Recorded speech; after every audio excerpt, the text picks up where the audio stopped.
This patient is a serving police officer, and the ear that I'm working on at the moment is his radio ear. So he wears an earpiece, obviously, and the case history is not particularly complex. It's just, his hearing has been feeling a bit muffled, his ear has been feeling a bit full, it's been getting worse and worse and worse, and then eventually it just hit critical mass where whatever tiny gap was left for sound to get through to reach the eardrum, that closed, and he became very hard of hearing in that ear and was unable to hear through his earpiece.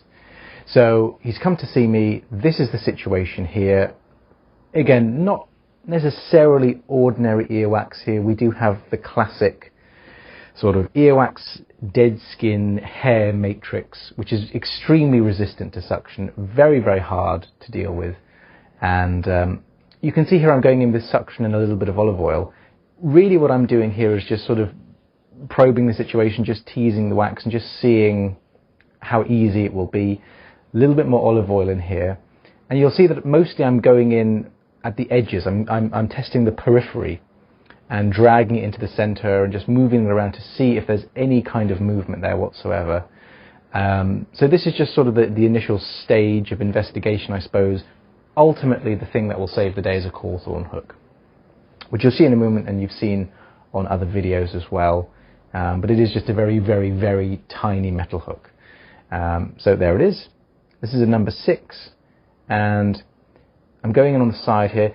The lovely thing about this tool, and I'm sure I've mentioned it in other videos, but it is small enough to kind of not press into the side, but encourage it in between the canal and the wax, just so you can get some purchase, and then you can start tearing bits away.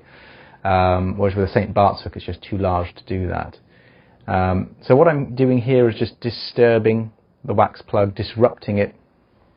And the idea here is that I'll move back and forth in between the hook and the suction. And whenever I've, created a little bit of a mess with the hook, I'll go in again with the suction, clear everything away. And we'll do this in stages until I can kind of get to a stage where I can get the hook in deep enough where I can drag the plug out in one piece, essentially. So there's a little bit of movement here now that I've disturbed the plug. And you may be thinking as well, if the hook is so good and you're able to slide it in